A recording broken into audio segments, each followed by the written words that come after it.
درود شنوندگان گرامی، گفتارمان را از سلسله خوانش ادبی آغاز می‌نماییم.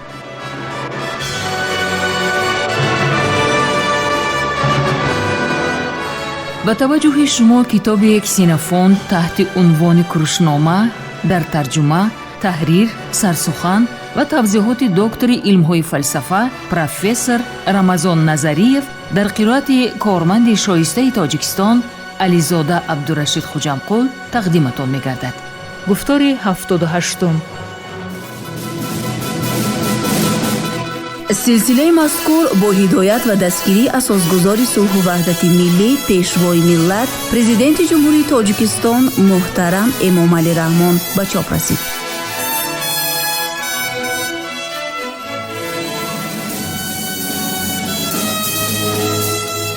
کروشنامه اثری است که تربیه سرلشکر و حاکم آرمانی مردم فارس را در دوره هخامنشی‌ها تصویر می‌کند.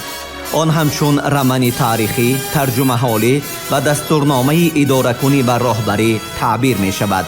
در آن در برابر هنرهای جنگی و لشکرکشی و صنعت جنگ و محاربه‌ها، همچنین دستورهای سیاسی و اخلاقی در آمیزش با قصه های مردمی، ترجمه حالی و تخیلات بدیعی تصویر می‌یابد که اکثر آنها در دایره طبقه برگزیده افینه صورت گرفته است. همچنین کروشنامه درباره خصلت و سیرت کوروش بزرگ معلومات می‌دهد. کتابی هشتم، بابی هشتم.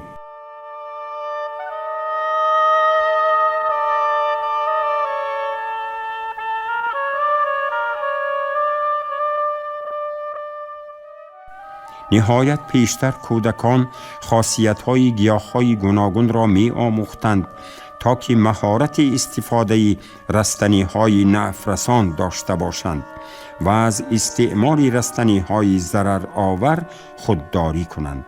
و اکنون چنین به نظر می‌رسد این عادت تنها برای آن آموخته می‌شود که بیشتر کردارهای وحشیانه صادر کنند، حداقل در یگان جا به این درجه‌ای که در آنجا معمول است آدمان از زهرکش‌ها نمی‌میرند. و ضمن همه این پارس‌ها حالا در مقایسه با زمان کوروش بیشتر نازپرور شدند، چون که در آن دوره آنها هنوز هم نظام پارسی تربیه و اعتدال را رعایت می‌نمودند و گرچندی که طرز لباس پوشی و زیب و زینت محتشم مادها را قبول کرده بودند.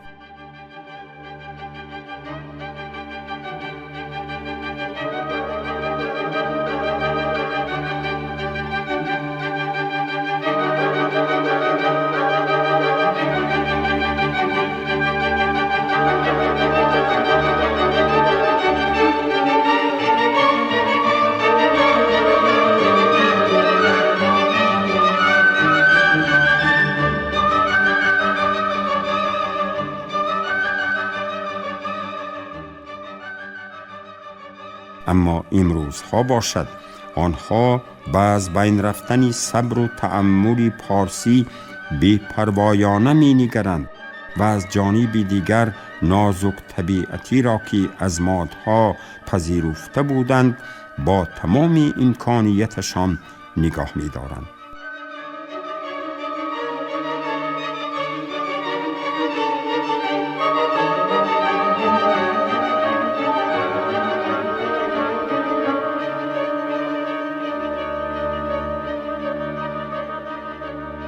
با این حال قصد دارم که نازک طبعی پارس‌های کنونی را روشن‌تر نشان دهم.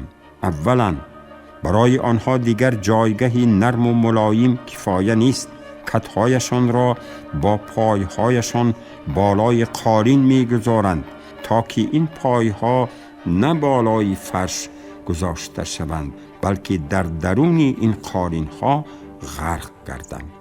سپس آنها نه تنها انواع طعام‌هایی را که قبلاً برای دسترخوان اختراع می‌نمودند نگاه داشتند، بلکه پیوسته انواع خوراک‌های نو را می‌ساختند و می‌بافتند. عیناً همین گونه مناسبت با چاشنی ها نیز جریان داشت، چون که آنها حتی اختراعکاران مخصوصی هم خوراک ها و هم چاشنی ها را برایشان نگاه می داشتند.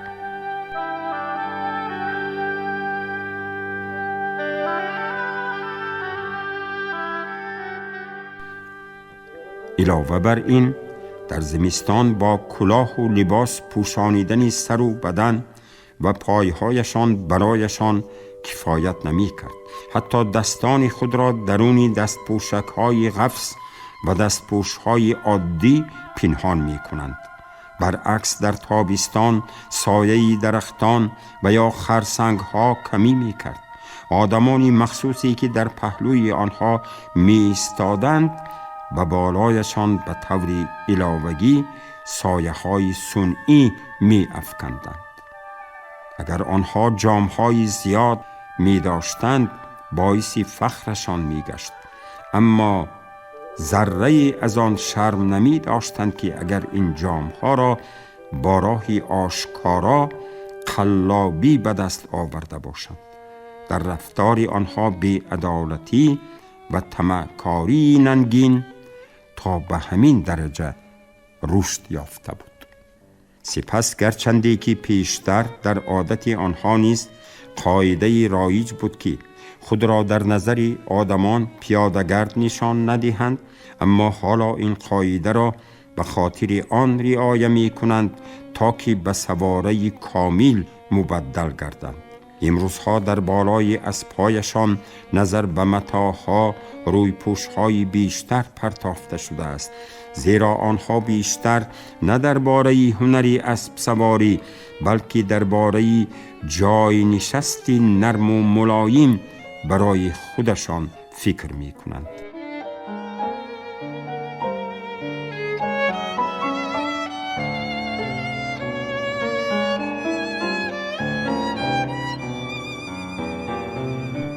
مگر همه این معنای آن را ندارد که آنها از لحاظ آمادگی حربی اکنون نسبت به دوره پیشتر خیلی ضعیفترند؟ چون که در زمانهای پیش عادتی داشتند که صاحبان ملکها از حدودهایشان سواره ها را اگر به آنها احتیاج پیدا می شد برای خدمت در لشکر آماده می ساختند و سربازانی که برای امنیت کشور خدمت می کردند با معاش تأمین می گشتند. امروزها باشد اشرافان هر گونه دربان و نانوای، آشپز، میریزها، حمامداران، خدمتگارانی که به دسترخوان خوراک آورده آن را تازه می کنند، هنگام خوابروی و از خواب خیستن یاری می دهند و نهایت آرایشگرانی را که به چشمهایشان اوسمه می کشند دستهایشان را با حنا زینت می دهند و عموماً آرایش های حاکمانشان را به جا می آورند، اسب سوار انتخاب و با معاش تأمین می کنند.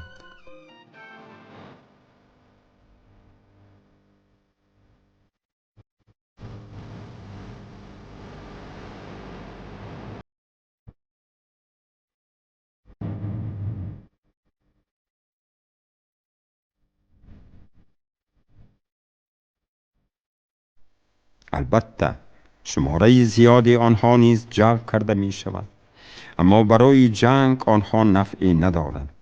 این را خودی واقعه هایی که امروزها رخ داده اند نیز تصدیق می کنند.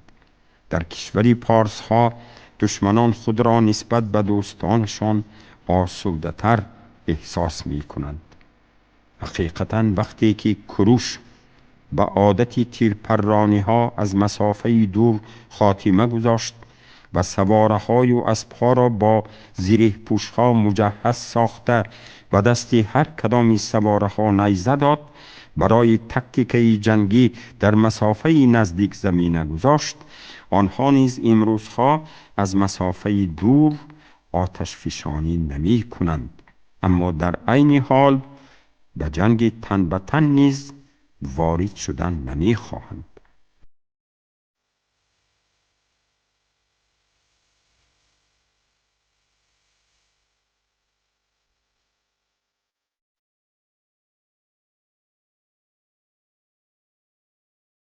سربازان پیادهگر تا حالا هم با سپرهای بافته شده، شمشیرها و تبرها مسلحند تا که مثل جنگاوران کوروش به نبرد وارد شوند.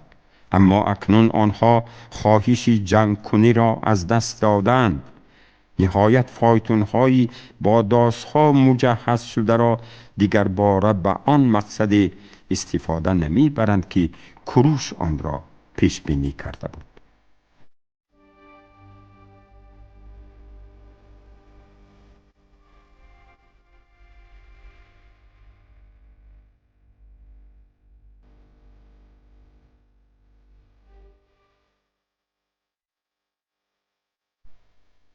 چون که او فایتونچیان خود را با عزت و اکرام رهبرند نمود، در نزد همگان نفوذشان را بالا می برداشت و به این وسیله همیشه در اختیار خیش مردان دلیر و شجاع را نگاه می داشت و ایشان برای هجوم به سوی جنگاوران پیادهگرد دشمن آماده بودند، در حالی که حاکمان کنونی فایتونچیان خود را حتی نمی شناسند و گمان می کنند که آنها بی یگان تعلیم به آنها نه کمتر از جنگاوران آب و تاب یافته ضرور خواهد بود.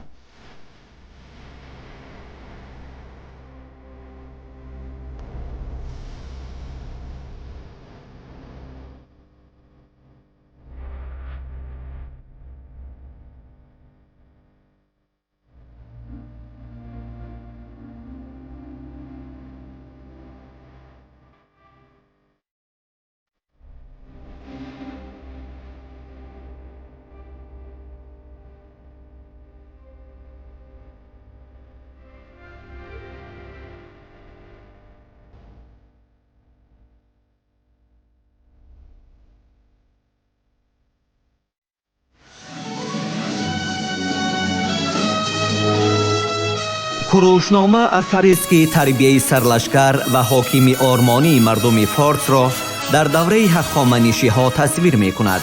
آن همچون رمانی تاریخی، ترجمه حالی و دستورنامه اداره کنی و راهبری تعبیر می شود.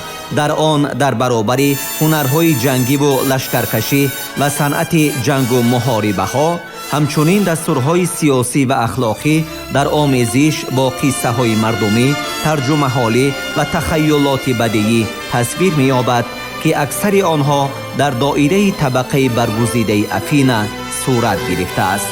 همچنین کوروشنامه درباره خصلت و سیرت کوروش بزرگ معلومات می دهد.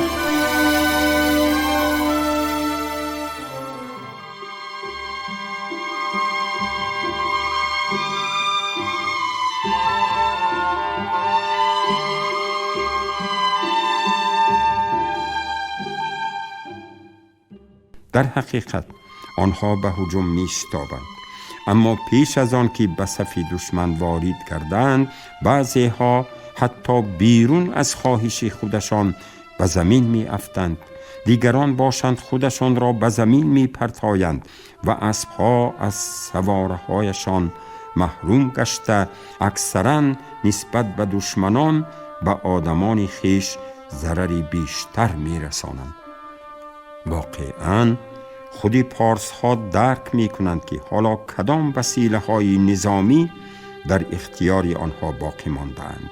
به وضعیت موجوده تاب آورده دیگر هیچگاه به دشمنی دارند و یا هجوم خود همین ایلین ها را می گردانند، زیرا باوری دارند که با ایلین ها نیز با دستگیری هم قوم های خودشان کمک ایلین ها به جنگ نمی روند، صرف نظر از آن که با یکدیگر جنگ کردن لازم است.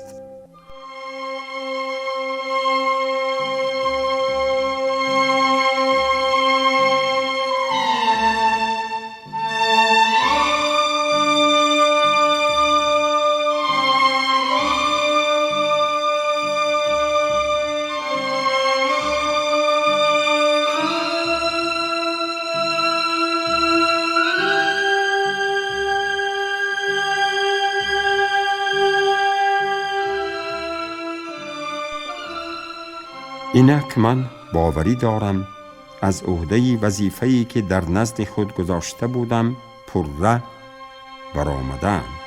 فکر می کنم برایم اثبات کردن آن مطلب میسر گردید که در قیاس با دوران گذشته پارس‌ها و هم پیمانانشان حالا نسبت به خدایان بدبین‌تر شده، نسبت به هم قومان خیش بی وجدان‌تر، نسبت به آدمان دیگر بی عدالتانه‌تر گشته، در جنگ بیشتر ترسان شکن.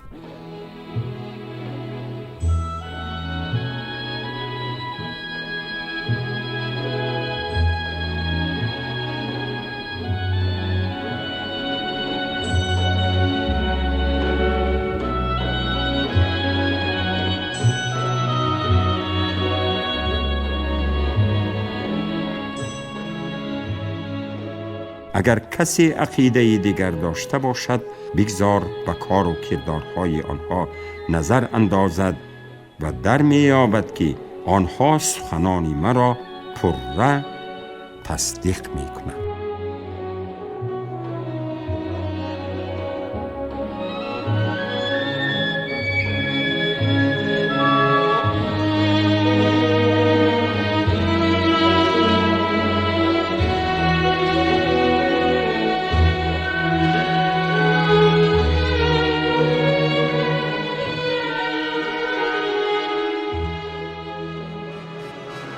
شما گفتار 78 را از سلسله خوانش ادبی از روی اثر کسینوفونت تحت عنوان کروشنامه در ترجمه، تحریر، سرسخن و توضیحات دکتر علم‌های فلسفه پروفسور رمضان نظریف در قرائت علیزاده عبدالرشید خوجمقل شنیدید. کارگردان شیرعلی نغزلی، صدابردار کریم جان حمیدزاده.